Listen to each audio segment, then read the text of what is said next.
Hello, it's 9:45 on Tuesday. Welcome to the replay. If you're hearing these words, you're probably watching on the replay because people are just starting to roll in now. And they probably don't see me quite yet. There's a few seconds delay. How is everyone? I wasn't going to do a live this week, but certainly it's impossible for me to do one next week. I'm away next week. And the week after that is getting dangerously close to the busy time at Christmas. So I didn't want to leave it like 2-3 weeks or more before I got live again, because the last 2 weeks has been really fun. The support and the turnout has been awesome. And I just kind of wanted to try and keep the ball in there a little bit. So I found a willing guest, a compatriot, to come in and help me out this week, and he'll join us a little bit later on in the show. Last week, if you watched last week, I tried a few new things. Some of them worked out, some of them not so much. So I learned a few lessons, but that's the thing about the live thing. You just kind of try it and see what works, and kill off the things that don't work so well. Just try and get better at it, I guess. So I can see there's people piling in now. Fantastic. We'll just do a quick roll call just to see everyone. Say hello. Tom R. Fantastic, Tom. Good to see you, fella. I know that we talk in the comment sections on a few videos, but it's wonderful to welcome you in here tonight. Scott Monroe. The fantastic news about Scott Monroe is that he's just started blogging again, and just last week, or earlier this week, he put out his first blog post since probably the start of the year, and I'm pretty excited about that. And in fact, I might touch on your blog post a wee bit later, Scott, because there was something that you spoke about in that post that I quite enjoyed, and it struck a bit of a chord with me, so I might bring it up a bit later on. Hoagie, hello Hoagie, good to have you back. Fellow Malterados, yes, good evening. Casper Thompson, good to see you. I don't recognize your name. Apologies if I've not spotted you in before. Telex, fantastic, good to see you, fella. Good to have you in. We have the Whisky Rev. The Whisky Rev has also been a bit of a shotgun role for me tonight. He's kind of just watching out for the audio and different bits and pieces and keeping me trying to keep things straight. Frank Lampard, fantastic to see you in, Frank. Thanks for coming back again. Obviously, last week wasn't too painful for you. Raphael, third week in a row. Wonderful to have you here. And George as well. Fantastic, George. I know it's very early over there where you are. And I think, Raphael, you're in Argentina, so it's even, if I remember right, I apologize if I'm wrong. So it's even earlier for you. Mark, hey Mark, how are you? Wonderful to see you in. You're obviously home from work a wee bit early, or are you on your mobile on the way back from work? Justin, wonderful to see you again. Hello, fella. And Craft Cocktails, yet second week. I remember you were in last week. So we're starting to get some people in already. This is fantastic. Toon back again. Wonderful to see you, my friend. And there's a new one. Rev, you might want to have a word with No GHD. It's almost 7 here. Wow, is that like 7 in Argentina? Is that like 7 in the morning or something? Mike and Billy, nice to see you in, buddy. Good evening. Is it Mike or Billy? I'm going to guess that it's Mike that's with us tonight. Fantastic. I tweeted out the whiskies that I'm kind of pouring and sipping tonight, just in case any of you had these kind of hanging around at home and kind of wanted to sip along. One of these whiskies is kind of on its final chance with me because I didn't really enjoy it too much. So I thought I'd give it a go tonight. And if it still wasn't sitting well with me, I was going to give it to a friend of mine who does like it and is quite happy to have it. And that's this fellow. It's Glenmorangie Midwinter Nights Dram, 43%. No age statement, no mention of colour or filtration. But I bought this because it was on sale, basically. It was fairly cheap. And I was curious and I bought it. And when I opened it, it was just a wee bit on the sickly side for me.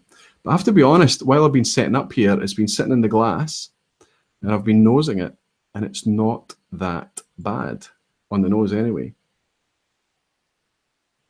Still a bit sweet. Still a bit on the sickly side of sweet, but better than I remember. I'm curious about this name though, Midwinter Night's Dram, because doesn't High West do a Midwinter Night's Dram? Don't they do a?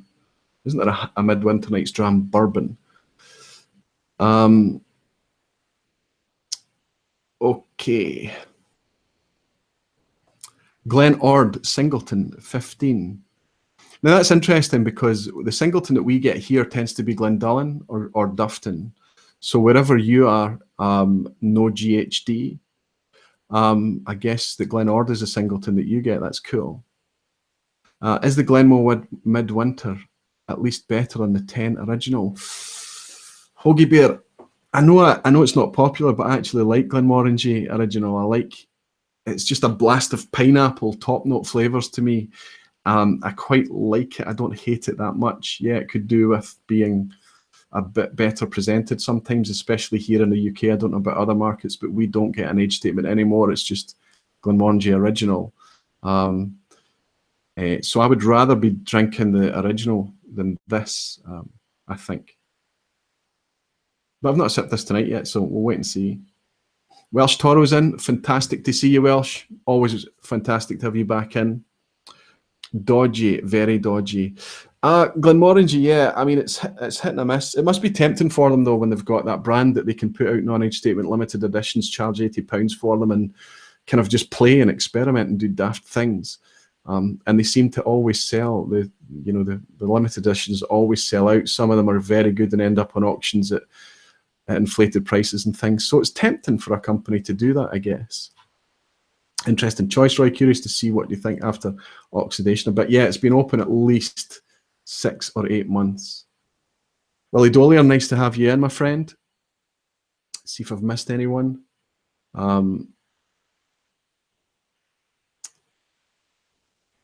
George, don't have those whiskies, but we'll have.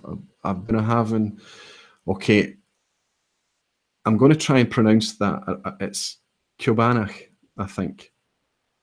Kiobanach, which is a peated Bunnahabhain non-age statement, right, George? I think it's peated.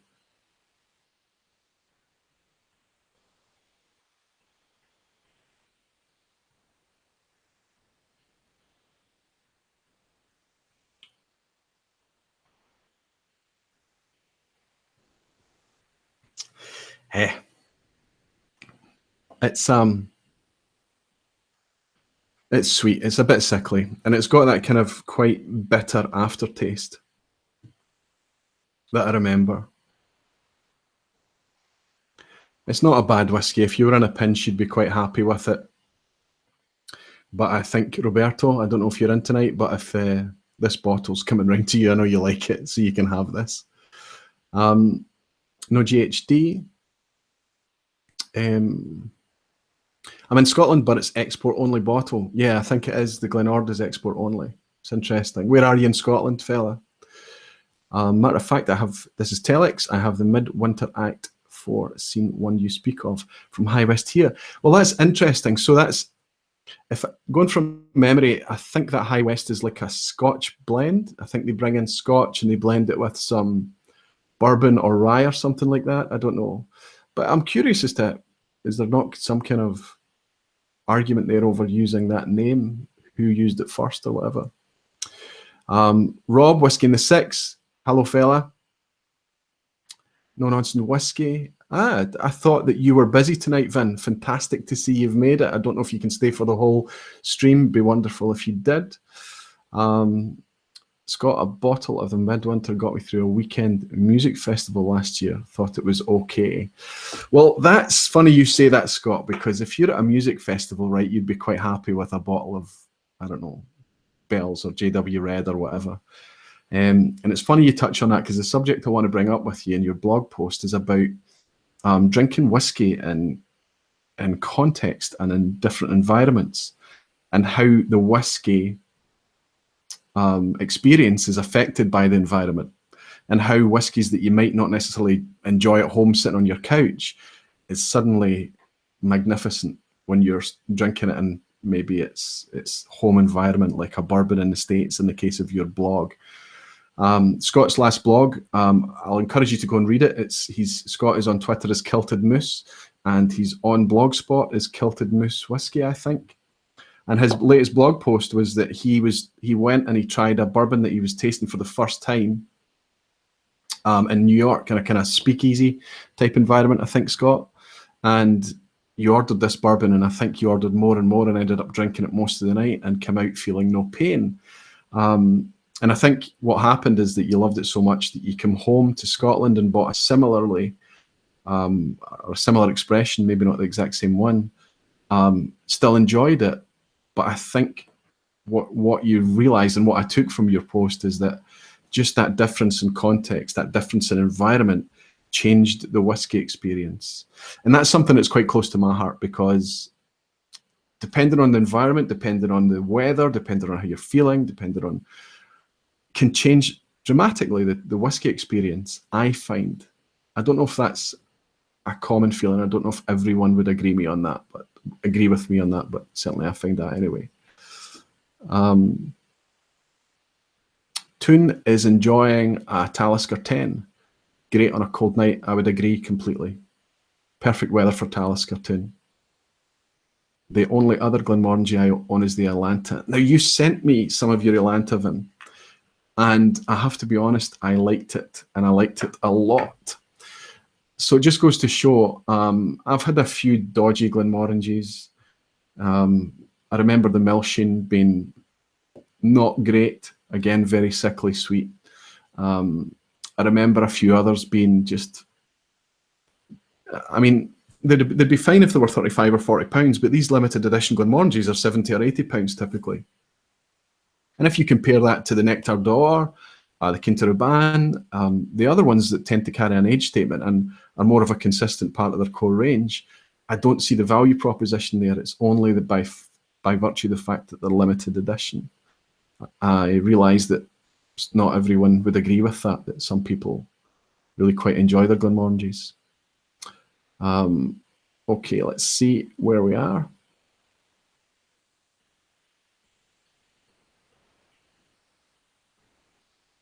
I'm going to ask your help.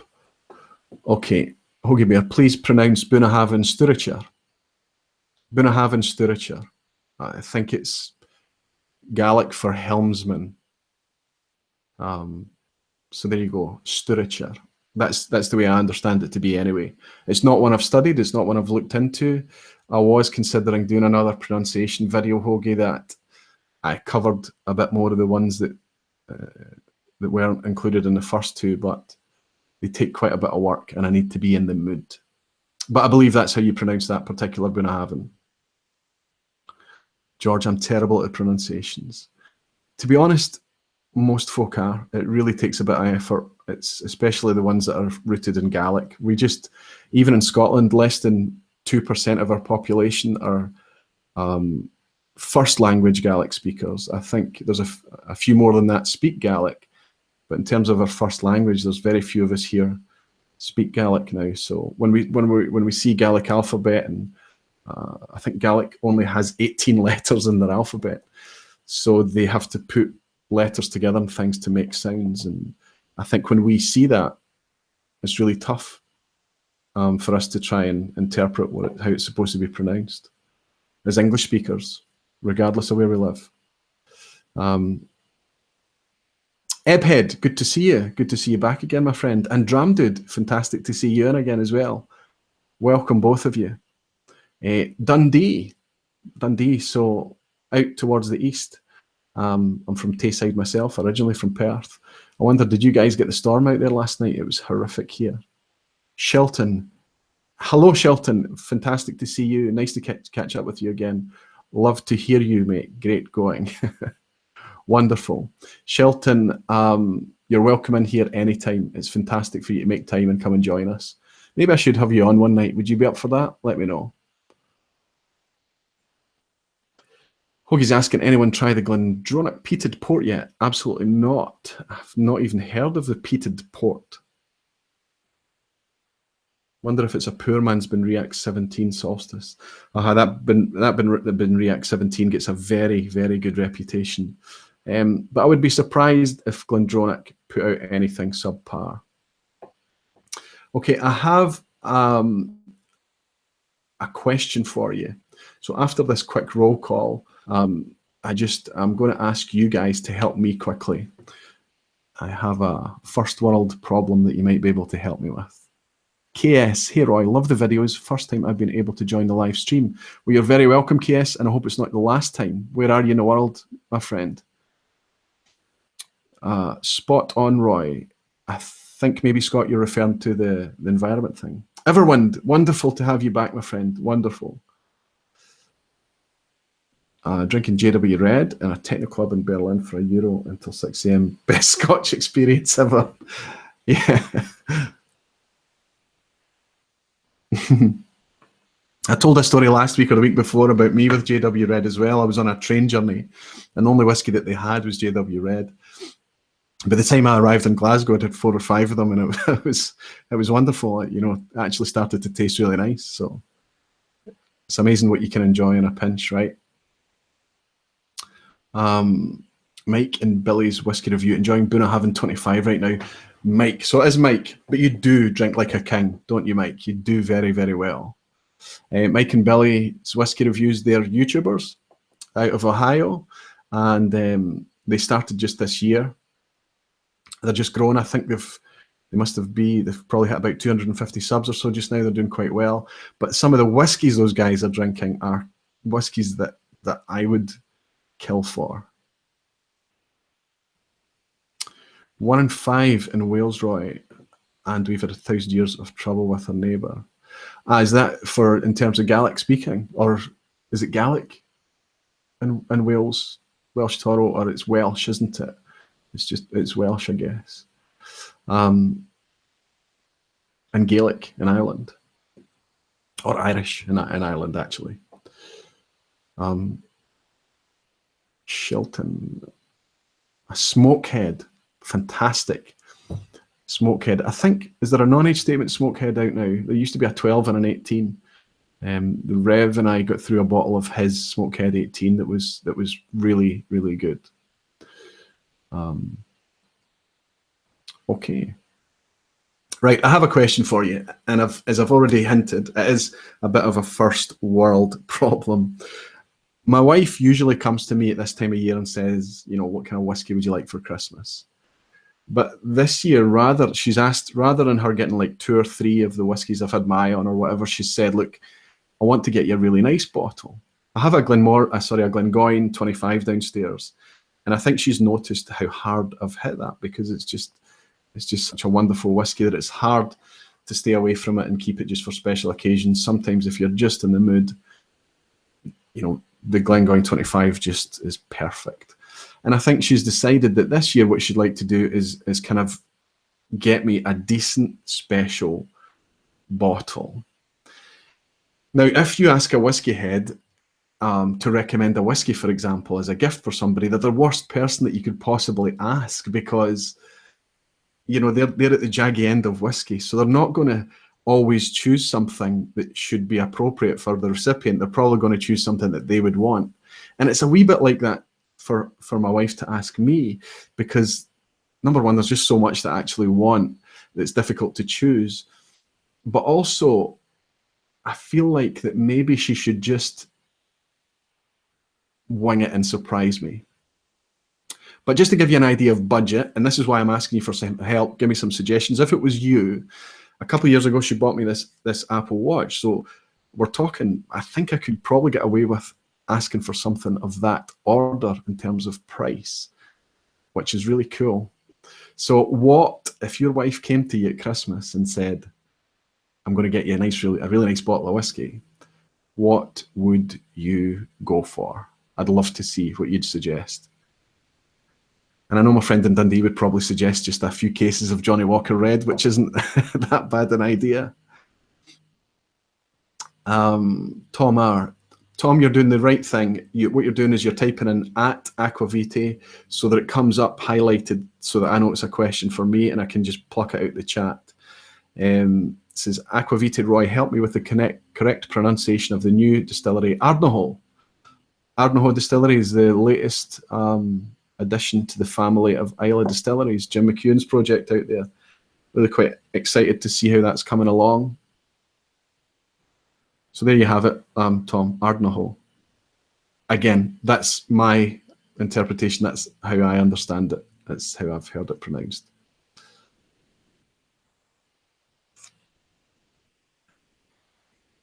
Small glass of Compass Box hedonism tonight.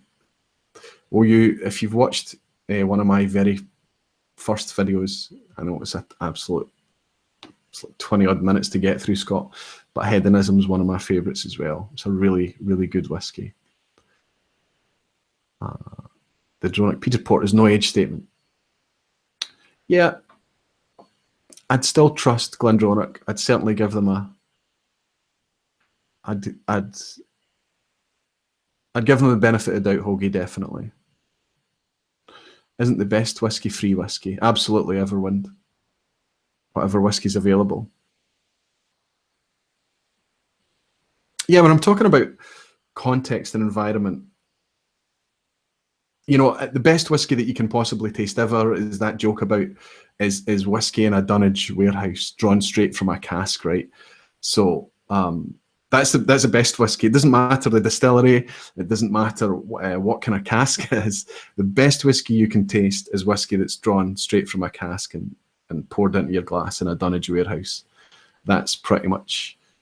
But that's exactly to do with the context and the environment that you're drinking that. You're in that very special environment. You're in that kind of special moment that's kind of only for very few people get to do that in their life. And it all adds to the, you know, to the pleasure of it. Okay, I've lost. I need to catch up with these comments. What, Longmorn 25? Is that your recommendation, Rev? Wow. I had my fingers burnt with Longmorn recently. I still love them, still love Longmorn, but, you know. Glengoyne 30. Yeah, I think that's about 500 quid, is it not?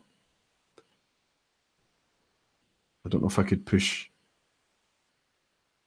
I don't know if I could push it that far. Maybe. Oh, Pulteney 35. That is a good shout because that wasn't that dear. The 35 was about 300 quid. I saw it. That's the wooden box with the kind of porthole on it, Scott. Yeah, I've never tried it though. Would you recommend it then? Have you tried it?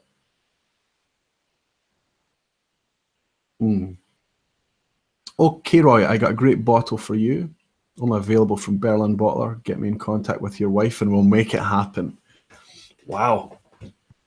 Okay, you want to get in contact with my wife? That's very interesting, Hoagie. Only available from a Berlin bottler. Wow. Okay, well, you've got my email address, Hoagie, so pitch that to me. Everwind. Aqvavitae, since you have more opportunities for Scotch than here in the US, yep, with the sole exception of anything from Springbank, I would say, I would find an older whiskey that is harder to get than you enjoyed. But no, the supply will be gone or limited soon. Yeah. Yeah, that's true. That's a point, Everwind. And I did have my eye on some whiskies that probably I could only get at auction. I had a look over the auctions that just finished in the last week or so. And there were a few there that really caught my eye.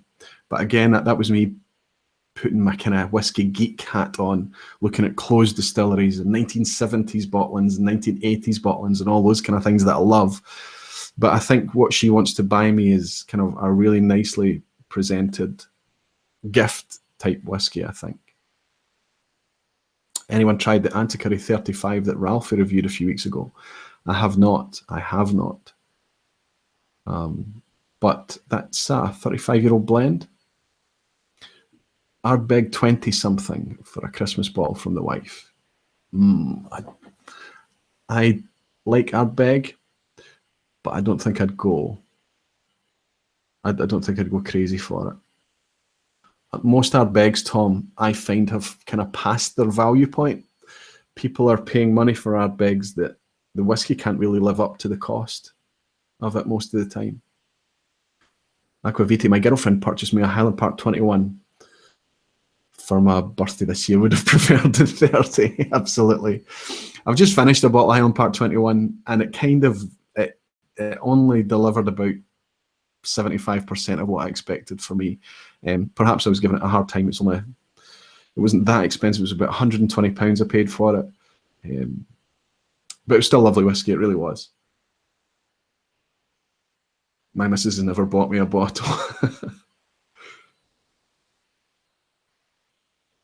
Just finishing my bottle of Kilchoman cask strength. That is a beauty. Nice Welsh, nice. Dram Dude has a similar problem to Vin. Linkwood 37. Wow, that's from J Fretless. Well, J, is Linkwood 37? Is that one of the latest special releases? Because I have to say, I'm a fan of quite a lot of those distilleries that come out in the special releases, and that could be tempting. Haven't tried the Old Pontley 35, but I'd love it as a Christmas present. Yeah, it is a good call, Scott. It really is. The Whiskey Ref. My wife doesn't see why I need another bottle. It's a tragedy. Yeah. Why does she need more shoes? Okay. So I've poured out the other two drams that I've got here tonight, and I'm kind of looking forward more of getting into those than the Glenmorangie. I also poured a Benromac 10. This is the 100 proof version, 57% ABV version of the 10-year-old. Just fantastic whiskey, fantastic value as well. I only paid, I think this was about £40, maybe a wee bit more, 45, I think, maybe less. It was not expensive. And it's, to me, if you like Springbank 12, the cask strength Springbank, I think you would love this, and you would pay a lot less for it as well. So I've got that sitting in a glass here. And I've also got what is continually, in the last couple of years anyway, been in my top 3 12-year-olds. This sits alongside Coquerin 12 and Blair Athol 12 from the Flora and Fauna range. Is my favourite 12-year-old whiskies. This is ridiculous value for what you get out of this in terms of flavour and presentation. It tastes much older than 12 years old. It's very rich, very earthy, very... there's a Scots word that we use, fusty, which kind of means kind of dank and musty kind of tastes to it. It's 46.3% perfect. 12-year-old age statement. And it says right on the label, natural colour, unchill filtered. So if you're a whiskey geek, a whiskey fan, this is kind of... especially for the cost of this, it's a £35 whiskey, and you can get it less than that on special offer. Just wonderfully presented whiskey. And I always get through them really quite quickly as well, because I like to share these as well. So let's give these a go. I don't know what order these are in, but I'm sure I'll be able to. This is Benromac.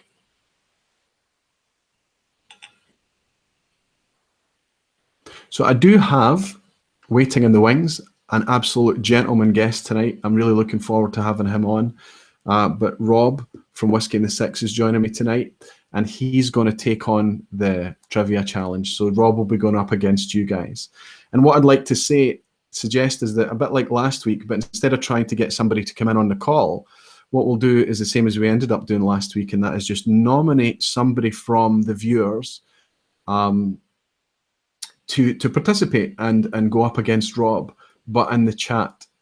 So Rob can answer and lock in his answers and things like that, and then obviously the viewer, and I'll go through the how we're going to do that nearer the time, can go up against Rob and see how they got on. It was good fun last week. I got feedback. I wasn't sure how it went, and when I watched it back again, it was kind of quite choppy. It didn't flow so well. But I want to try it again. I want to see if it could work again. Varying Viewpoint. Welcome, my friend. It's nice to have you back again. Brookladdy 1990 25-year-old Sherry Cask Edition. See, that sounds wonderful as well.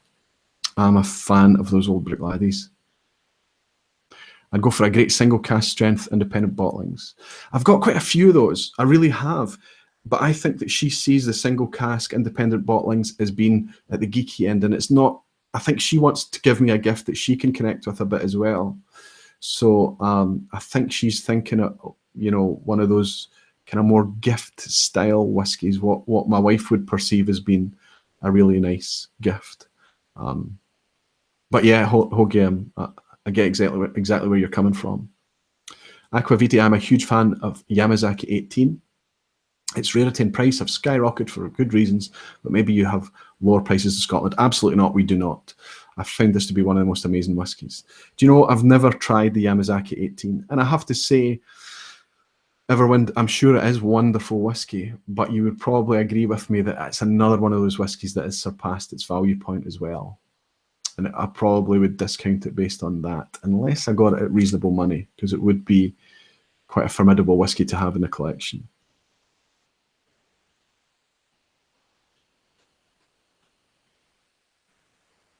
I really do like this Benromac.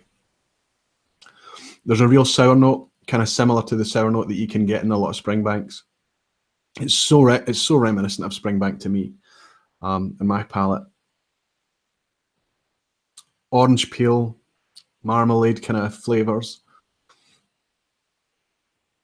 malty, and at 57%, it doesn't taste as fiery as you would imagine. It always does better with a wee splash of water in it, and I'll put a splash in just a second. But wonderful, great value whiskey. Not everyone's cup of tea. Not everyone's cup of tea. It's got maybe 5, 10, 15 ppm of peat in it. There is a bit of peat there, and it is quite earthy, organic peat. There is quite a vegetal note to it as well. A bit like, as I keep saying, the kind of Springbank funk, that kind of flavour. Lefroy 25. Telex, not a bad suggestion. Not bad at all.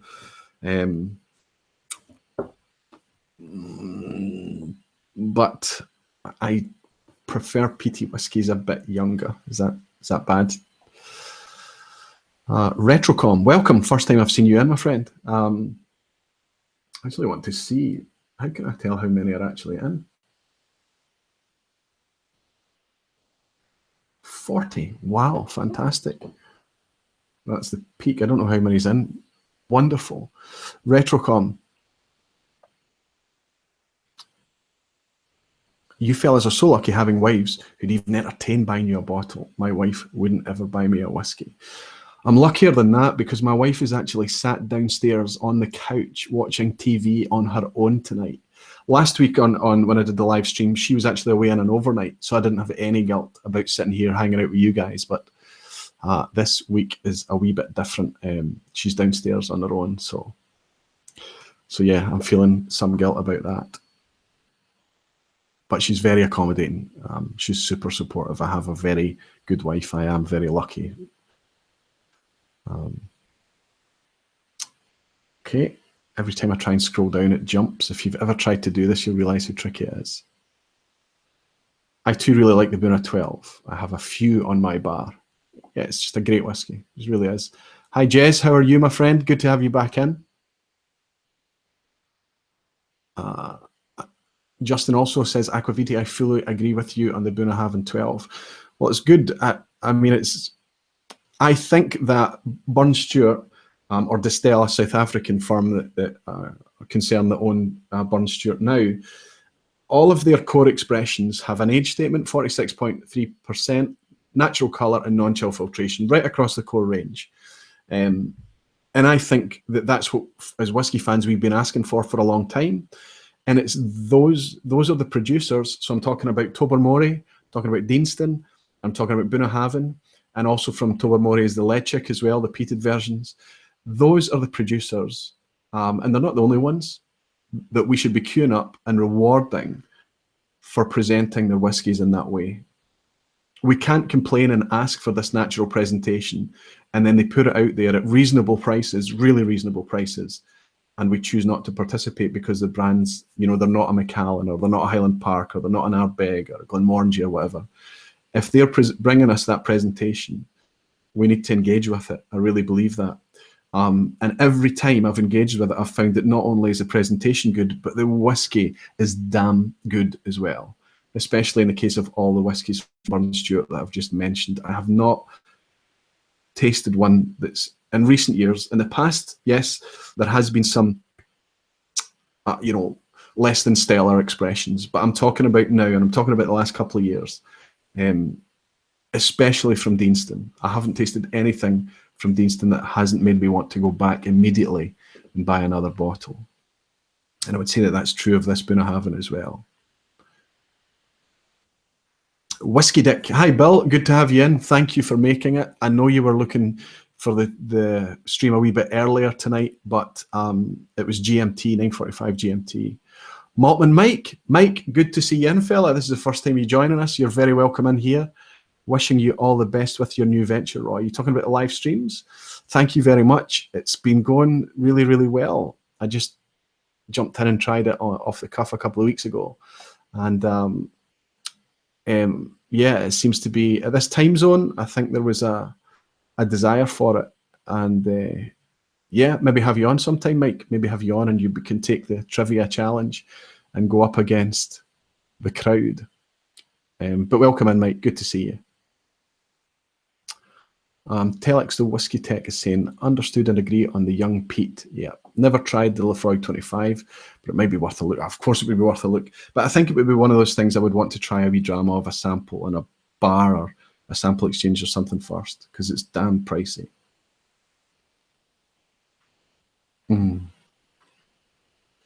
Paul Stoller, good to see you, Paul. Aqvavitae, I'm considering asking for an Ardbeg for an upcoming occasion. Would you recommend sticking with a 10-year-old? Absolutely.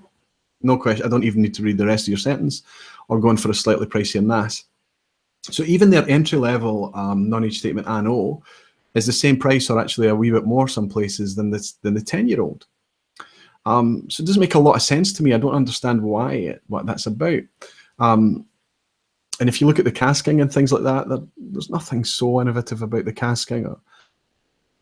For me, Ardbeg 10-year-old is always welcome in my bar. I think it's damn good. I think it suffers from the same inconsistencies as its siblings and its neighbours on Islay. You know, it's an organic. It's not an organic product, but in terms of it's a natural product.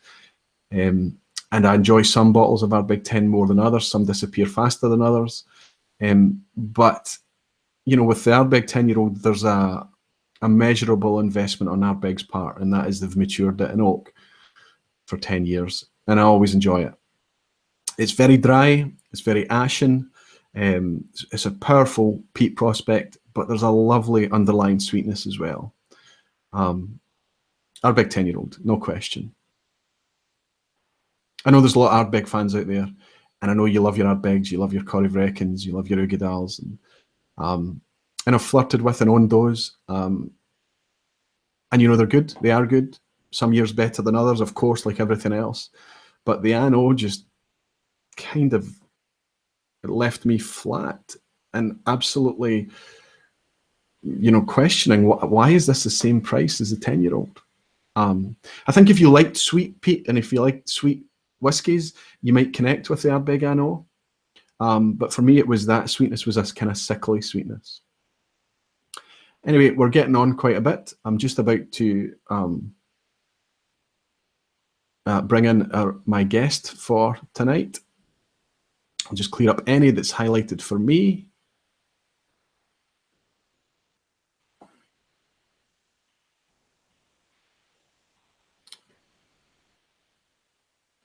Okay.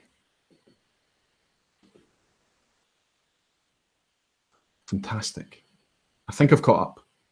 Apologies, I think I've caught up with everyone.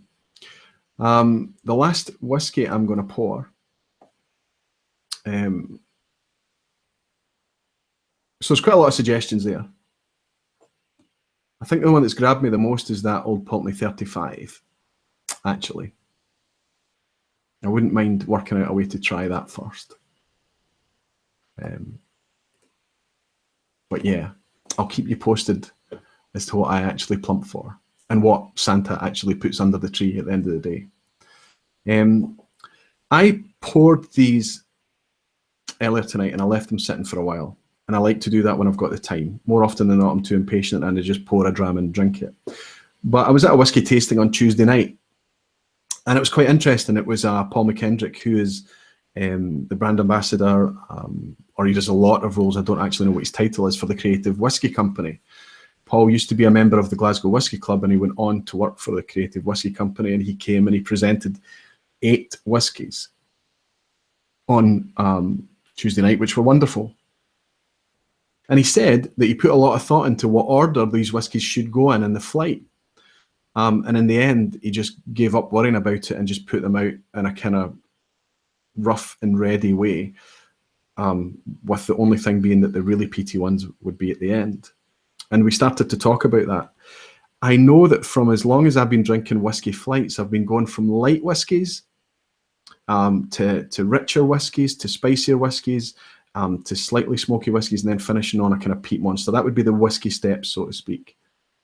But I've found that recently there's a wee bit of an argument for tasting a light, delicate whiskey after one of the other ones on the flight. And I like to leave a wee bit of whiskey left in the bottom of the glass so that I can go back to it after I've finished tasting them all, and just to see how it changes. And what I've discovered is that it's not always a bad thing to sip what you might consider to be a more delicate whiskey on the back of a peaty one. I wonder what you think about that. Hoagie says, Creative Whisky Company whiskies have a great performance price ratio over here. They do very good value. I actually I brought them up here in case I had a chance to show them off, but I bought this last night.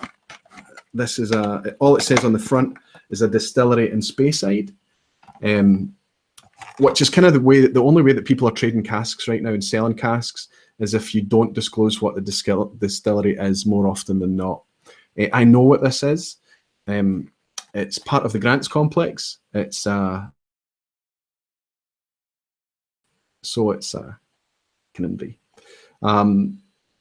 So we know what's in this, but they can't put it on the label, which is what's happening with the majority of independent bottlers now. And I also bought this, which is, it says Orkney 9-year-old. Again, both of these are cask strength whiskies. This Speyside one is 57.4%, and this cost me, it was a club discount as well, but retail this is £45 or thereabouts. It's just great value. It's a 14-year-old, maybe £50 actually, but still wonderful value. And this one as well, a 9-year-old Orkney, cask strength. Is it cask strength? Let me see. It's 50%. So still very decent. 9-year-old. Now, Orkney, it can only be one of 2 distilleries, and it's not Scapa. So it's the other one. And yeah, 40 quid. Just for a cask strength Highland Park. It's just wonderful. And I got to taste these as well, obviously, because I was at the event, and I got to taste it first, which is just, it's great. Really enjoying what's coming out of Creative Whisky Company. I haven't tasted anything that's really bad. I also bought at the festival, I bought one of their Linkwood that was finished in a port cask as well. And I don't really like wine cask finishes, but I enjoyed that. Okay, somebody's saying, Everwind is saying, if you like the old Pulteney, grab the 17 since it's disappearing. I have 2 Everwind. I love it. It's a very rich coastal whiskey, wonderful dram. Raphael is saying, Aqvavitae, any favourite blends apart from the Compass Box? Does. I only have Monkey Shoulder in my cabinet. There are a couple of the Douglas Lane ones. So you've got Scallywag is their Speysider, Rock Oyster is their Islands, Timorous Beastie is their Highland. The only ones I didn't really connect with, and this is just me personally, was the Galdrons, which was their Campbellton blend. It was quite cinnamony and quite young to me. And also the Epicurean didn't love, but the Epicurean is a really light kind of, it was quite a grassy, herbal whiskey to me, very light. The other ones are all very good, and of course Big Pete is their Isla version. But out of those, there's some nice special edition Scallywag blended malts coming out just now, which is their Speyside version. Those are good blends. And Compass Box, I can understand why you're looking outside of Compass Box, because Compass Box is getting damn pricey. Good whiskey, but it's getting pricey now. Scotch for Dummies, Aqvavitae, can you go to Cadenheads for me and grab some liquid gold? miss that place. Yes, absolutely. But you still have to come and pick it up.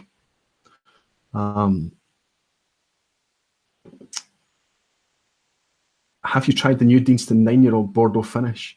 No. Whiskey Rover, who's a blogger and he's on Instagram and things like that, he posted a picture of a new Deanston that's just come out. I can't remember what it's called, but it was to celebrate the 5 decades of production at Deanston since it opened. And that really got me. And I don't know how much that is, but that's got to be on my Christmas list. That looked very interesting. I don't know if it's available, but it might be gone already. But no, but I guarantee you that Deanston 9-year-old is probably going to be a pretty decent dram. Okay, so now lighter whiskey does work after strong stuff. Welsh Toro says, I think you're agreeing with me then, Welsh Good. I pretty much do a flight all the time these days. Sometimes a single dram over a couple of days makes you know that whiskey. Absolutely. I did a Big 10 like that. Yeah, I mean, I'm not suggesting that, you know, if you go from a really peated whiskey back to really light whiskey, that you're suddenly going to taste all the nuances in the light whiskey. But what it will do is make you taste different things in the lighter whiskey that you might have not picked the first time around.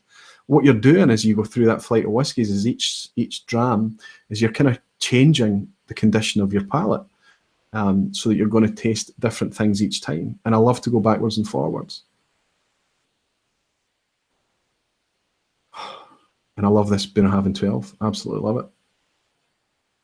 Okay, Dram Dude, that's right. It was the Decenniary, wasn't it? Or I don't know how you pronounce that, but 5 decades. That's the new Deanston. Dram Dude, you're absolutely right. Well done. £125, Connor. Welcome back, Connor. Nice to see you. £125. See, that's not too bad. I could get 2 of those.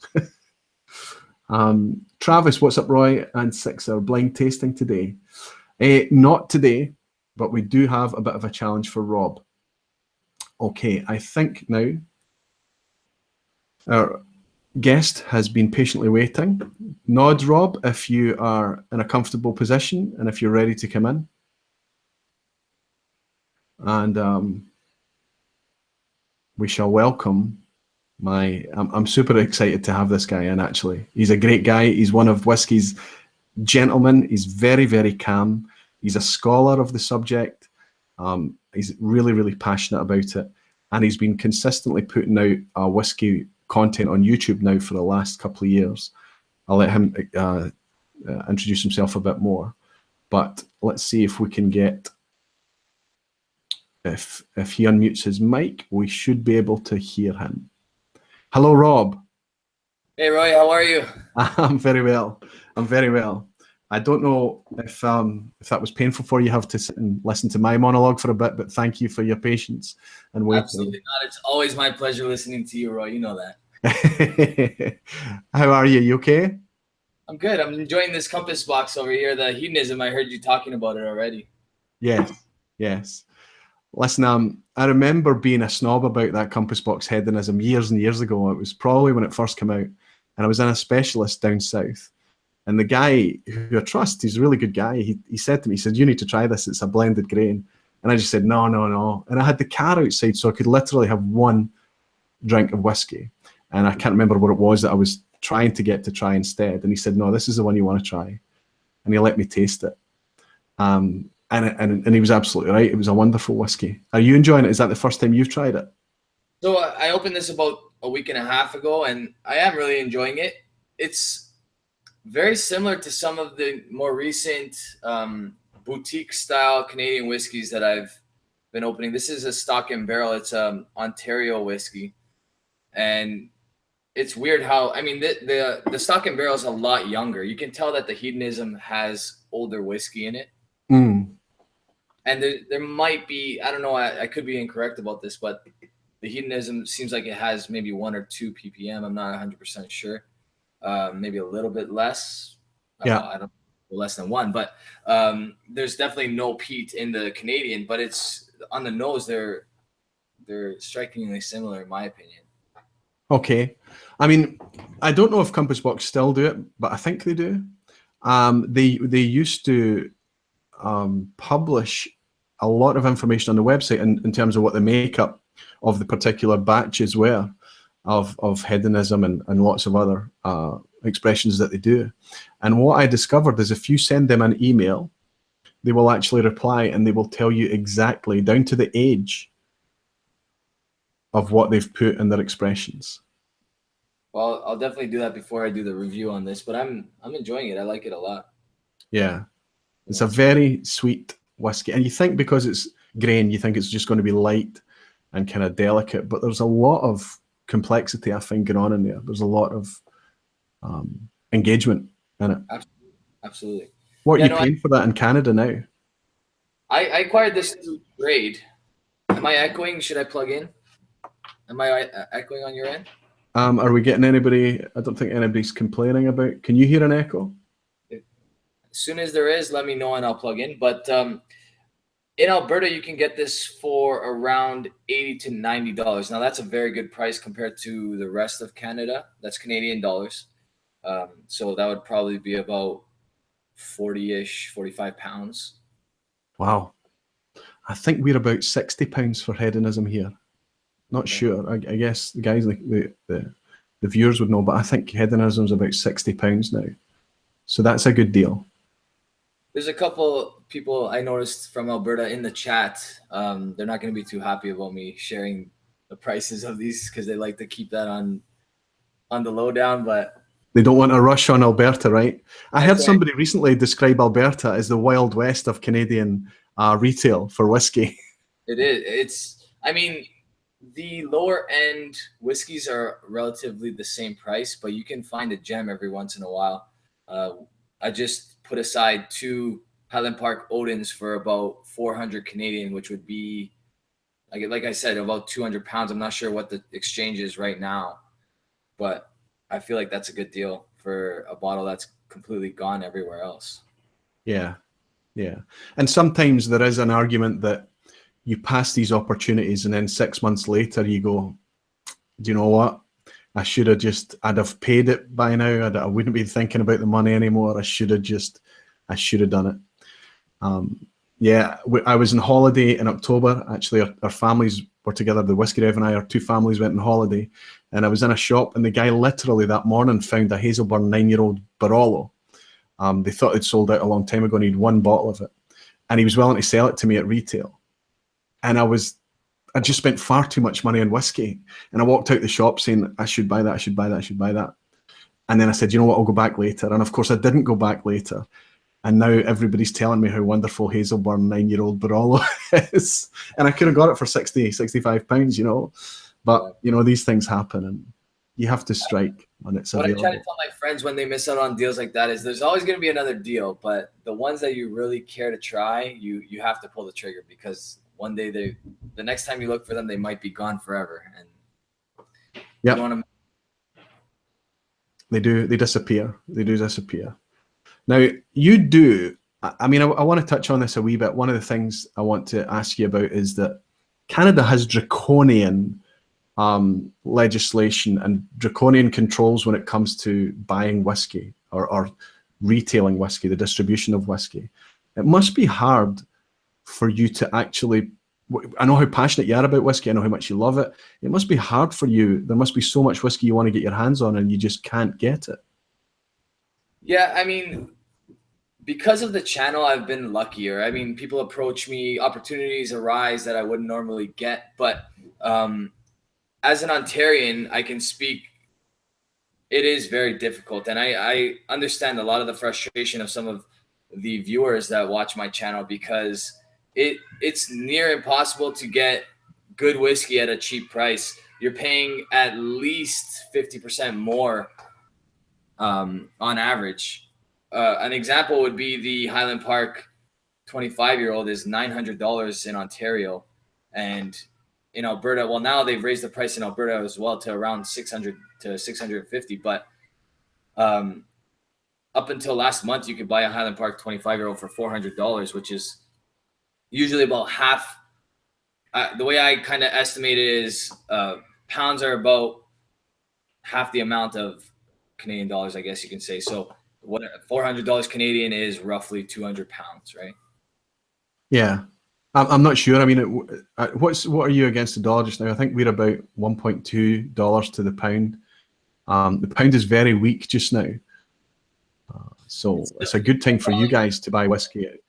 Well, the Canadian dollar is always weaker than the American dollar, and the American dollar is about 30 cents more expensive than like if I were to buy American dollars, it would cost me $1.30 per dollar I spent or per dollar I get from the United States, kind of thing. So yeah, about anyway, it fluctuates, but so. I've been curious, Rob, because I know that you and I have been in touch for a long time, but it was only recently that we actually got together and actually spoke like this. But how long have you been into whiskey, and how did you get into whiskey? Because it's certainly grabbed you, hasn't it?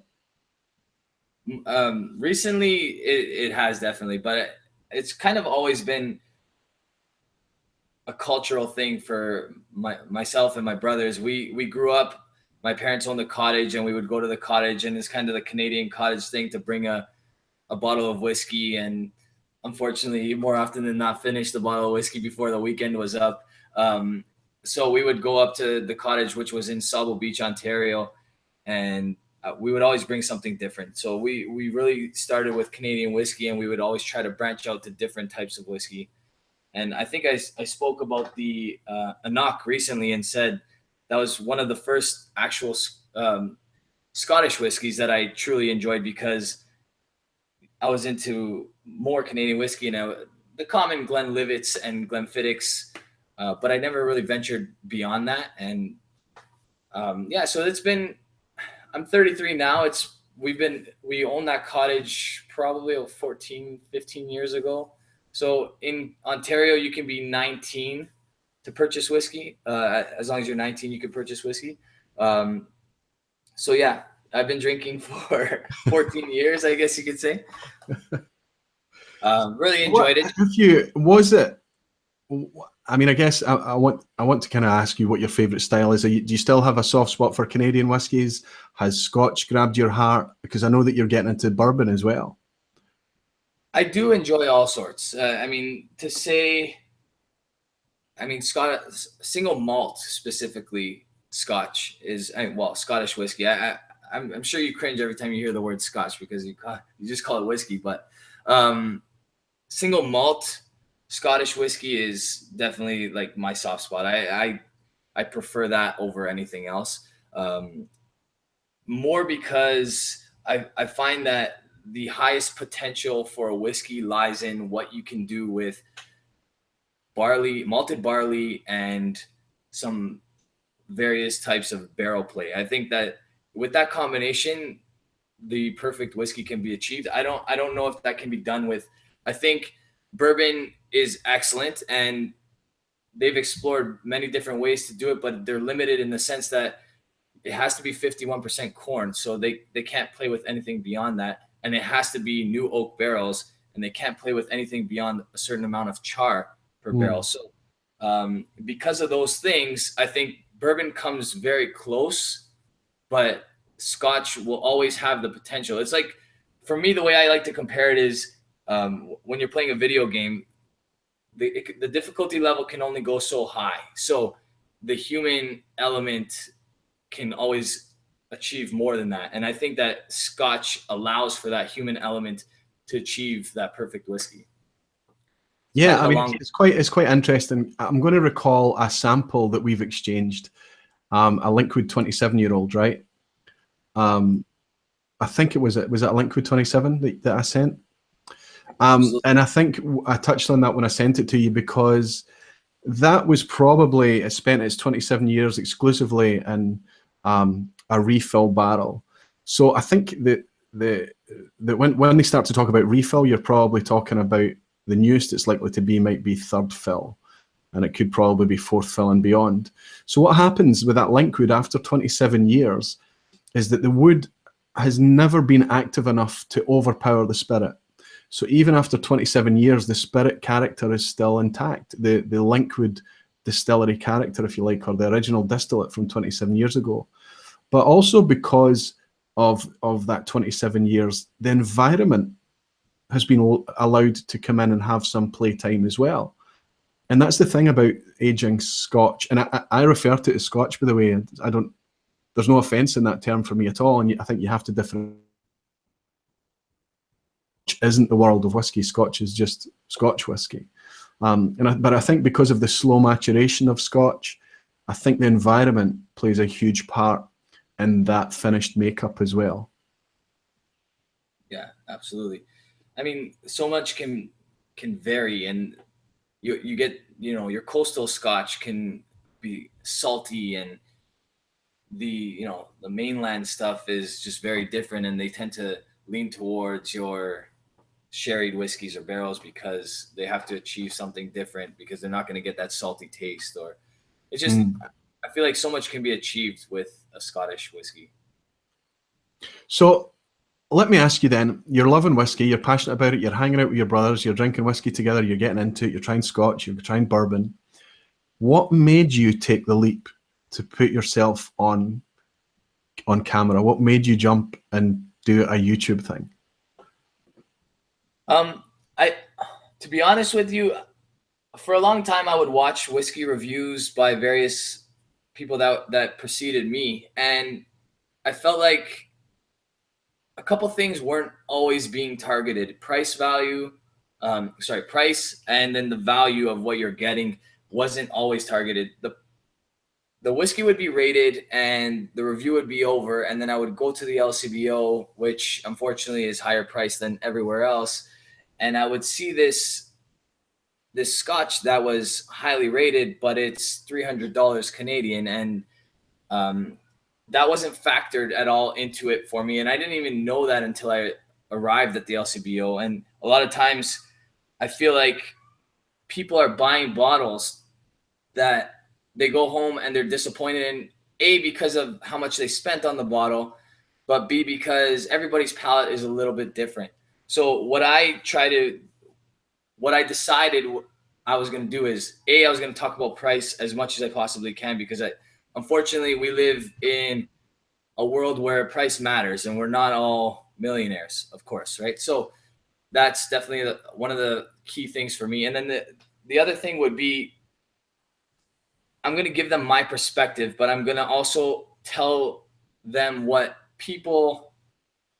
other people would prefer that don't have my style palette. So I like peated Scotch, but that's a newer thing for me. That wasn't a lifetime thing for me. So I can sympathize with the younger palate that doesn't necessarily want a peated whiskey. They want something that's sherried and a little bit more sweet.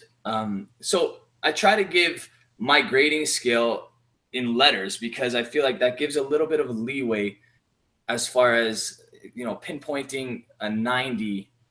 Lately I've been putting marks on it as well, but my letters are designed to make sure that people understand that there's difference in opinion, and it could vary 5 or 6 marks on a scale. Yeah, and I think there's an argument, if you're going to score a whiskey, I think there's an argument for, you know, today's 88 out of 100 could be tomorrow's 92, or you know, a week from now it could drop to an 82, or, you know, so what you're doing there with your A, your B, your B plus, your A minus and things, is you're categorizing, and you're putting the whiskey into a zone and allowing for a little bit of kind of subjective environment, mood type variation there, right? Absolutely. That's the intent anyway. And sometimes that doesn't always come up. Sometimes I'll get the question, you gave this an A, but you seem disappointed. And it's funny because although I acknowledge that it's good whiskey, it's very good whiskey if it's getting an A, I expected more. I expected it to be an A plus for the dollars I was spending. I expected it to be an A plus for the hype that it received, and I didn't get that. So yeah, I could be disappointed with an A, right? Yeah. And it's interesting because I know we all appreciate fully that it's a completely subjective landscape, but we always have to remember that maybe peat is not our gig, but we know that a lot of people love peat, and it's kind of to try and imagine how somebody that likes peat would enjoy that, and that's quite a difficult thing to do. I think but you can still appreciate that it's a good quality whiskey. even if it's maybe not your style, right? Absolutely. And there's somewhat of a checklist that you go through when you're tasting a whiskey. I mean, I'm just starting to learn about the heads and tails of distillate and those sorts of things, but you can tell what a quality whiskey is whether you personally enjoy it or not, I think. And that comes with experience. That comes with having a desk full of whiskey for 2 full years, right? So okay, well, listen, were you watching this live stream last week? Did you see the mess that the quiz ended up being? I mean, it ended up being really fun in the end, but the mess was to do with kind of my lack of preparation. I think it was a lot better than you think it was, to be honest. Yeah. I mean, I think that this week what I want to do is, I think that the draw of a live stream is not the fact that I'm interviewing you, right? Because you and I could just do a pre-recorded interview and just let it go out as a pre-recorded video, like a YouTube video, right? And it's not just me sitting here monologue. And I think the attraction to a live stream is the fact that we're not alone, that we have a crowd around us. And they're chatting amongst themselves, they're keeping each other occupied. But I think it's nice to get that interaction there, and it's nice to use this platform to get whiskey people together. So when I knew that when I wanted to do the quiz, I wanted to do it in a way that I could somehow involve everyone, anybody that wanted to participate, not to test how much of a whiskey expert anybody is, but just to have a bit of fun. So one question will be just ridiculously easy, but another one will be challenging. And the idea of the challenging questions is that, the takeaway is maybe you learned something, you learned a new name or a new expression or why something exists or whatever it is. So that's the idea for the quiz. So you're not here for me to test your ability or your expertise in whiskey. You're simply here just as a benchmark to go up against the madding crowd, right? Well, I've accepted the challenge, assuming that I'm going to make a fool of myself, so I'm not so concerned. I've already made that a reality in my head. Okay, good. You're ready for it. Well, what I want to do is, if I say to anybody that wants to participate in this quiz, just type in the word quiz or the phrase quiz yes now. And if you type that in, it's not you answering. I want to nominate somebody that I measure against Rob. So you'll be representing the viewers like Hoagie did last week, and we'll mark score against Jason's. So we'll find somebody that's willing to step up and say, yeah, for fun, for kicks, I'll do this. I'll take responsibility. I'll do the quiz. And then you're answering against Rob. So the challenge is that you've just to kind of beat Rob. But everybody can participate. Everybody can throw their answers in. And we'll do the same as we did last time, with a slight modification, a slight refinement, let's say.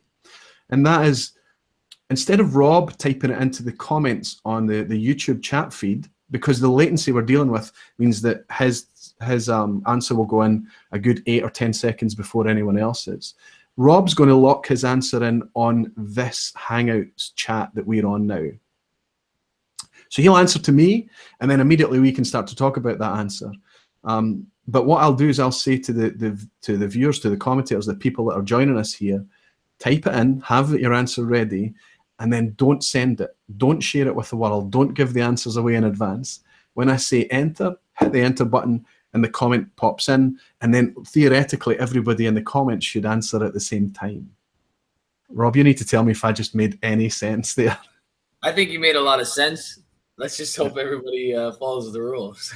Well, I mean, it's a bit of fun. So if people want to answer early, then there's nothing we can do about that. But I've shut off my live chat anyway, so I only see the chat. Yeah. Well, unfortunately for you, that you're at a disadvantage. You can't take from the live chat because they're going to be at least 10 seconds behind me.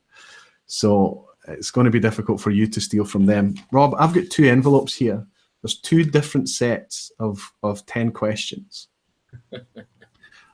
So you just need to decide whether you want 1 or 2.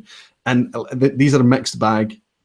So you can choose. And the next envelope will go through to the next live stream, and whoever takes the challenge on then. The pressure is I'm gonna go with 1. Let's bite the bullet. Okay, let's open number 1. And the reason I did this is purely just because rather than me trying to panic and try to get these things ready at the last minute, is to try and do some things in advance so that I can be a bit prepared. Okay. Okay, good. There's 10 questions here. Some of them were made up by me, and some of them were made up by my buddy, the Whiskey Rev. So if there's any that are wrong, any that are far too difficult or inappropriate, those are the ones that were done by the Whiskey Rev. Okay, so like I say, I'm going to ask Rob the question, but everybody that wants to answer that question at the same time, type it in. Excuse me, but don't send it until I say hit send. Okay? It's 10 questions.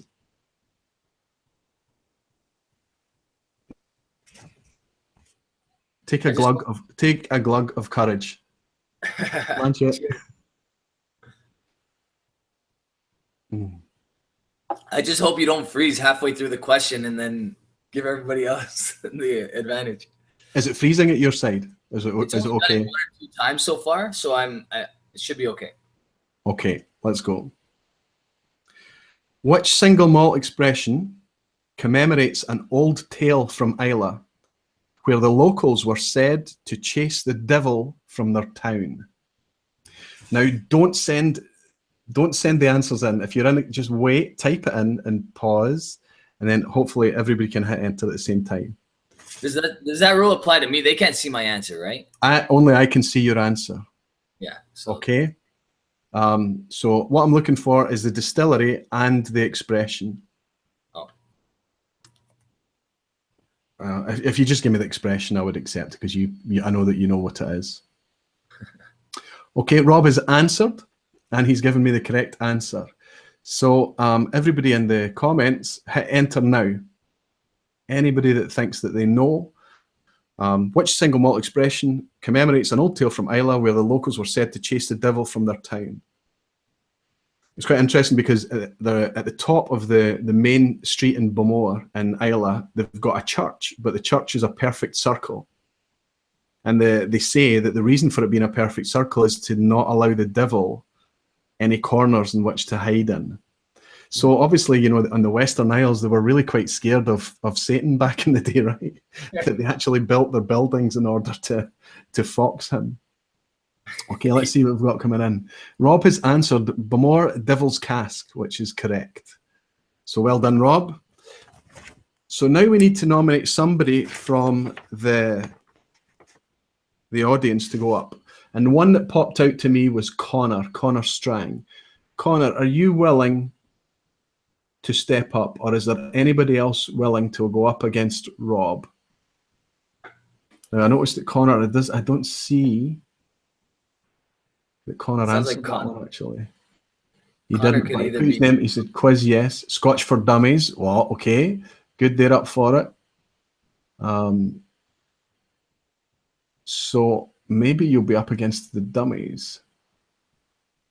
They better not all 4 be together. That's a disadvantage. I saw what happened to Bill last week. That was pretty. Well, I'm going to guess that tonight. I think it'll be Mark that's in. I think it's Mark. But Mark, it was Drew earlier. Tom R. Tom, I think if you're willing, I think you'd be an awesome participant. Are you up for it, fella? I'm going to start marking you if you want to play along. And I noticed that you've answered Bowmore Devil's Cask, so you're absolutely right. And if you want to be the one that I mark, I'll write down here Tom R. And you're now in the game, my friend, and you're representing all the commentators. Rob, I love Tom R. Don't do this to me, Tom. By the way, you're up against a tough one in Tom R, because I think he's quite a journeyman. I think he's got a fair bit of knowledge. Fair bit of knowledge, is Tom. Yeah, okay, question 2 to everyone. Easter Elches stands in the grounds of which distillery? Easter Elches house stands in the grounds of which distillery? It's quite an easy one. Enter. Type it in and okay. And if if you're in the viewers can enter their answer now. Enter it. Send it in. I have Rob's answer.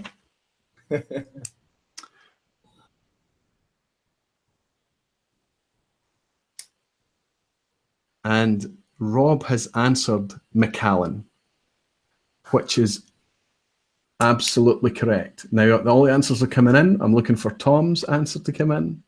Why was I so nervous about that one? Okay, Connor Strang, Macallan, correct. Dram Dude, Macallan, correct. Welsh Torres saying that Google button's just too slow. Okay, I've not had any response from Tom, so I don't know if he's ran away.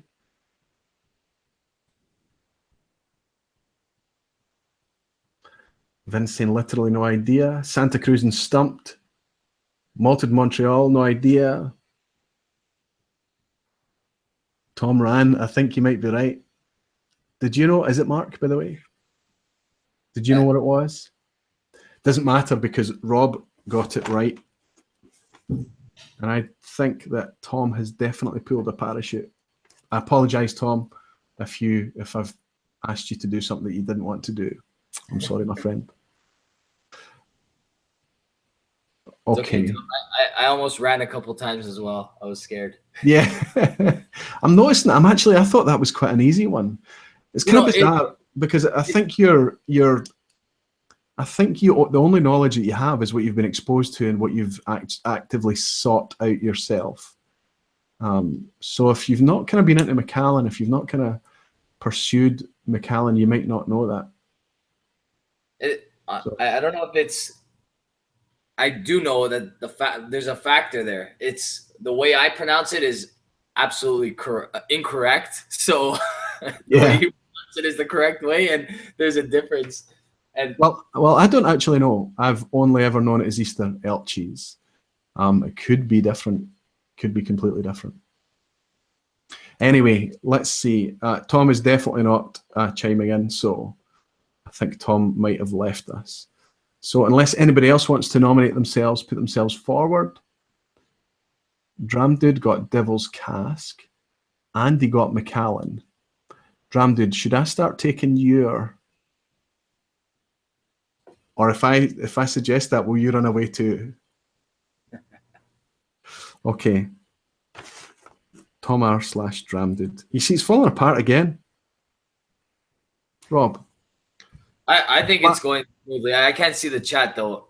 I don't know what's happening. It sounds like a lot of people are getting the right answer. So maybe but some of them have been honest enough to just say, you know, I didn't know that. So yeah. Okay, good. So Dram Dude is in the driving seat now. He's been nominated. Question 3, Rob. Kirkwall in the Orkney Isles is home to Highland Park and one other distillery. Which? Again, just type it in the chat. Everyone out there in the comments, type it in.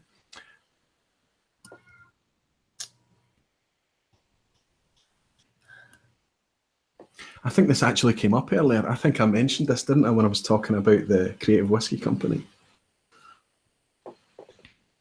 Okay. If you don't know, Rob, you can just hit a question mark and enter that. Oh, man.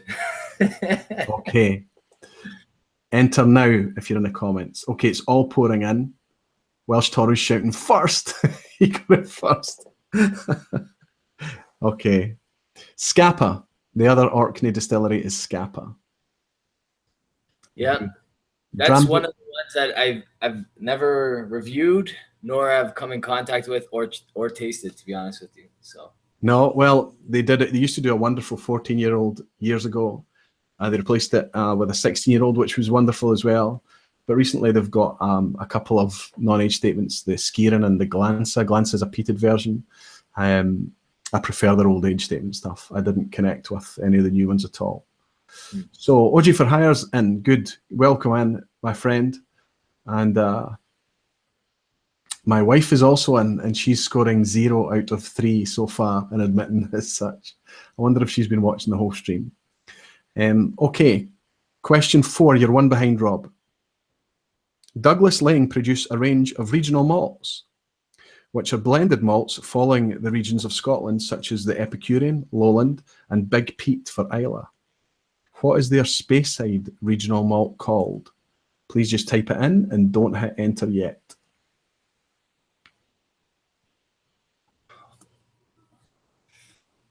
I mentioned this. I brought this up earlier in the stream as well, coincidentally.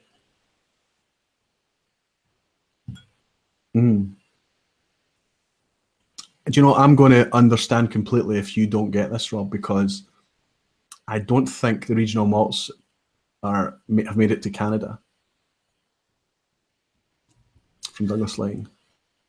Yeah, this one eludes me because... Okay, in the comments, hit enter, please. Hit enter. You know what, I just think... Yeah, I mean, I don't know how far... So when I put these questions together, I'm not always aware of who's going to be answering the questions. And I guess in Canada, regional malts, I don't know how many make it out there, but it was Scallywag.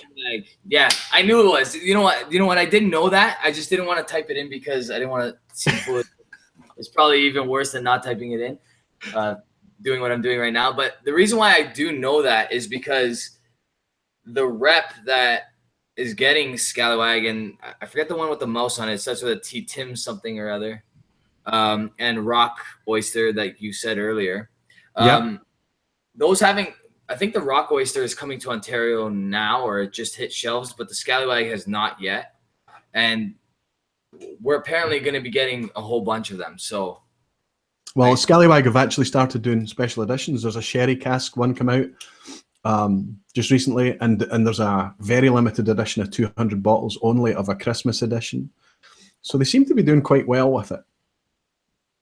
And it's not reached Compass Box price levels yet, so yeah. Unlucky, Rob, but you knew it, but you just couldn't recall it. Good. And 2 for 4, I mean. I think almost everybody got Scallywag. They all pulled it out. Yeah. Okay. Question 5. There is a Highland distillery whose warehouses, despite being exactly opposite the distillery, are actually located in the lowlands. Which distillery is it? So the deal here is the distillery is a Highland distillery. So they distill in the Highlands, but they have to cross a road in order to take their casks, their filled casks, to the warehouse. And the warehouses, even just by crossing that road, they end up being matured in the lowlands. Rob is locked in his answer, so in the comments, enter your answers now. This is working well because, the 10 seconds that you've got in terms of the latency is enough in order to get your answer in. So even if they jump the gun and start throwing it in, it's working out okay. Does that make sense? Yeah, absolutely. Everyone's coming in. Everyone's coming in with the right answer. Dram Dude is killing it. Rob answered Glengoyne, and of course, all you guys are right. Glengoyne is the right answer. So they distill in the Highlands, and I mean that's not an unusual thing. It's an unusual thing in the context of Glengoyne, but when whiskey's so popular nowadays, there's very few distilleries that have the warehousing space left on site to mature right next to the distillery. So a lot of the maturation, unfortunately, is done in kind of centralized warehousing now. But yeah, that's true of Glengoyne. Well done, guys. Well done, everyone. Okay, question 6. Which distillery has the tallest stills in Scotland? There's some notes here to say the same height as a fully grown adult male giraffe, and the colour of the brand is influenced by the markings of a giraffe. That's true. So which distillery has the tallest stills in Scotland? Just hit your answers now, folks. Dram Dude saying, I drink and I know things. And so far he's right. I think he's got everyone right. And he's got this one right as well. He's not slipped up yet, Rob. Rob has answered Glenmorangie. Dram Dude has answered Glenmorangie, as well as Swami Glenmorangie, Mike and Billy's Whiskey Glenmorangie, Connor Strang Glenmorangie. Oh, Toro Dodge didn't get it wrong. John Paul van der Hoven said Deanston. Shelton Almere Glenmorangie. Shelton, well done. Scott Glenmorangie. and Ebb Head. Glenmorangie. Okay, superb. Well done. Question 7.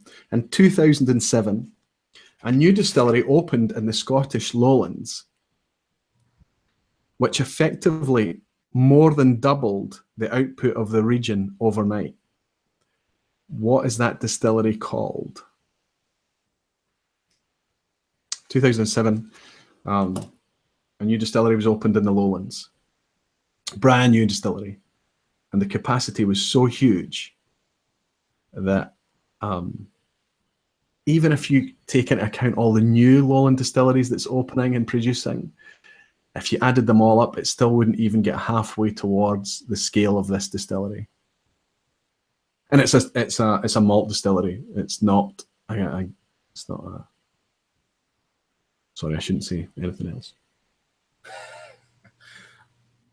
I know this. I know this. I just can't think of the answer.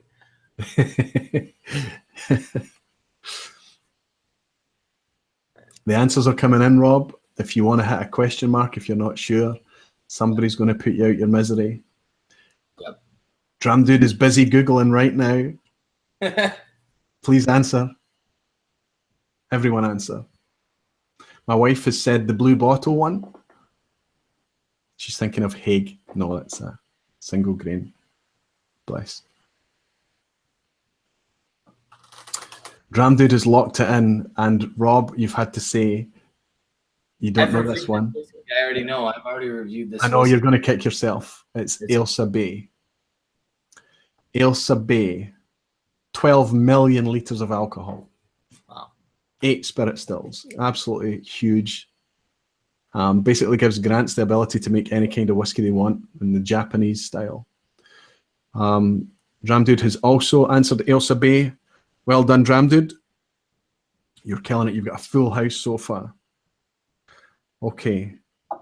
Here's an easy one. I think this is an easy one. Which whiskey is said to be the most heavily peated in the world? Which Scotch whiskey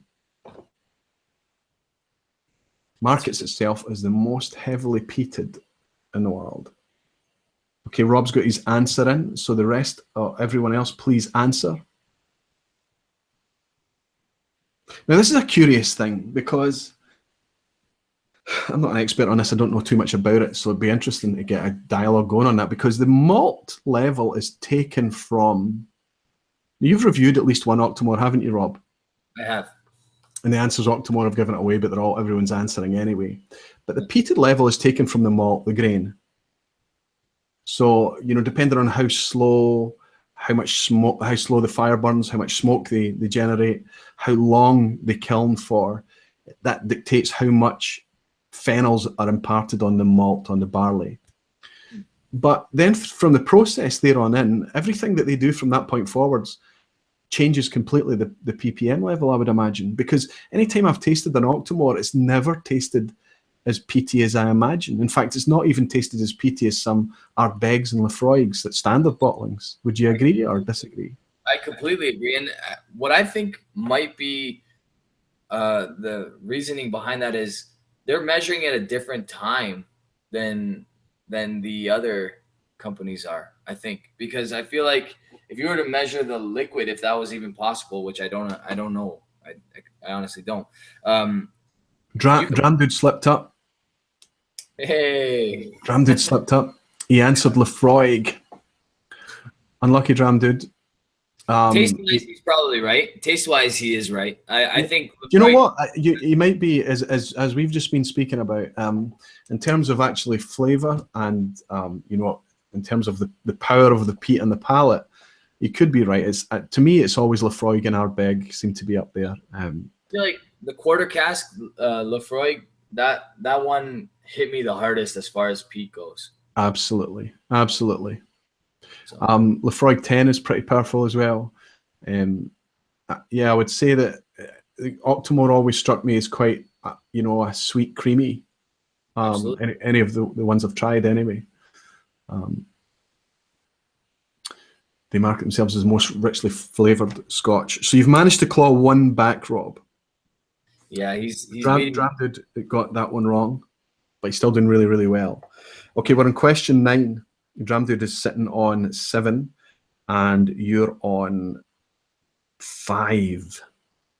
Yeah. So I think you can only tie.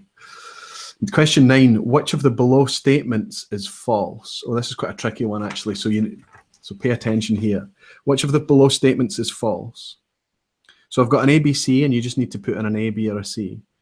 Okay. In order to be legally termed Scotch, whiskey must be A, matured for a minimum of 3 years and 1 day, B, matured in oak casks not exceeding 700 litres, or C, distilled, matured, and bottled in Scotland.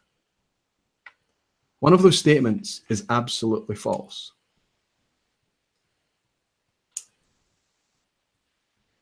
Do you want me to say them again, Rob? Yeah, I missed the last one. For some reason, it lied. Okay. The first one is matured for a minimum of 3 years and 1 day. B is matured in oak casks not exceeding 700 litres. Or C is distilled, matured, and bottled in Scotland. People have started answering. I know you're not watching even if you were watching the comments, there's just no way you'd know which way, because everybody's answering different things. Everything.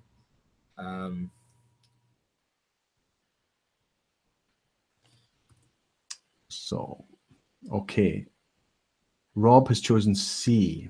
Rob has distilled, matured, and bottled in Scotland. That is a legal requirement. It has to be distilled, matured, and bottled in Scotland. A recent amendment meant that it had to be bottled here as well. So that's wrong, I'm afraid. Dram Dude also said C. Huh. So he agreed with you, but it's wrong. The wrong statement there, B is matured in oak casks not exceeding 700 litres, is correct. That is legislation. Hey, 1 day, right? The 1 day is nonsense.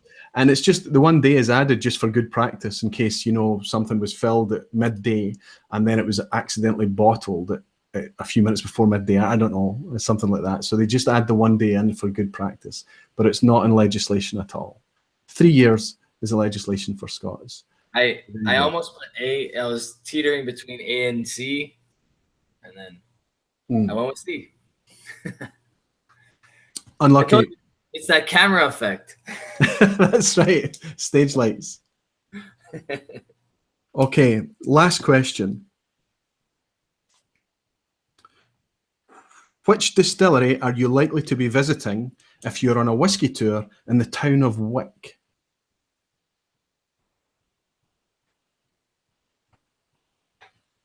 It's the last question.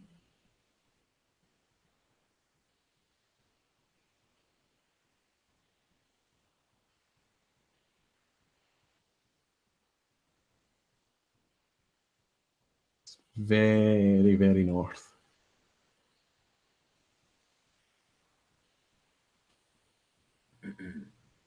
Sorry, just go right ahead and start answering everyone. Okay, I've got Rob's answer locked in. And where is Dram Dude? Dram Dude. Dram Dude's got it right. Well, he's got it kind of right. He's got it kind of right. Rob, unfortunately, you're wrong, my friend. It's not right. The answer is Pulteney. Pulteney used to be the most northern distillery on the Scottish mainland, but recently Wolfburn's taken that. Wolfburn's just a little bit further north. Pulteney Distillery. To say Old Pulteney would be wrong. Old Pulteney's the brand. Old Pulteney's the expressions, right? But the distillery is Pulteney Distillery.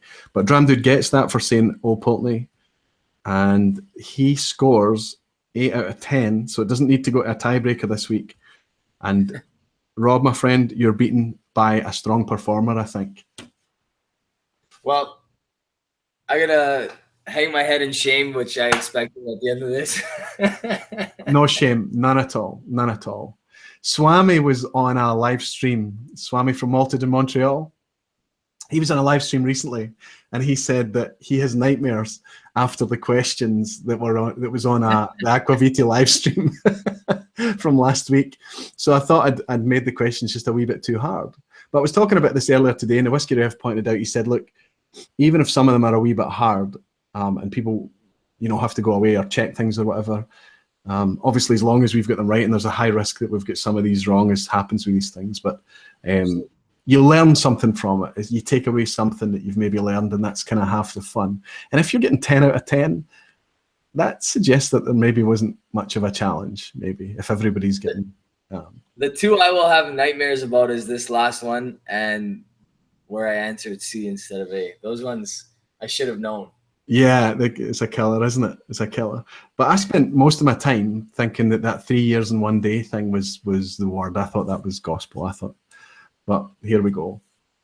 Yeah. Anyway, let's have a look at everyone's answering openly. That seemed to be quite an easy one to finish on there. Sorry about that, Rob. But another thing is, you're Canadian, right? And we know where Wick is. We know where the distilleries are here. What's crazy is that I remember saying that in the review. I remember saying it. Wick, the town of Wick. They actually put it on the bottles. Yeah, that's right. Yeah. Fabulous. Well, we've overrun. I did try to keep this. I even put a little kind of agenda here. We've not overrun because of the quiz, my friend. We've overrun probably because of my monologuing before we even started the quiz, before we even got you on. We have overrun quite a bit, but it was good fun. I've enjoyed myself tonight. I really have. I think that loads of folk got involved in the quiz, which was fun. But let me know. Feedback in the comments. This thing's on YouTube. You can feedback and say, do you know what, Roy? The quiz is good. It's fun, but you could do with changing it up, a bit, switching it up, or maybe the quiz is fun. Maybe you want to keep that, but me monologuing about stuff. Just, Roy, if you want a monologue, just do a pre-recorded video. Like I said earlier, I think the most fun out of the live stream events is the interaction. And if you don't get the interaction, what's the point of doing a live stream? That's kind of my take on it. Probably you agree, Rob, yeah? Absolutely. Honestly, I think the quiz is great. Despite a poor performance, I think it's excellent. Well, Rob, strictly speaking, you got a pass. Yeah. You passed. So, you get to keep your gig, right? As a teacher, I'd be staying in for recess trying to catch up on homework. That's for sure. Superb.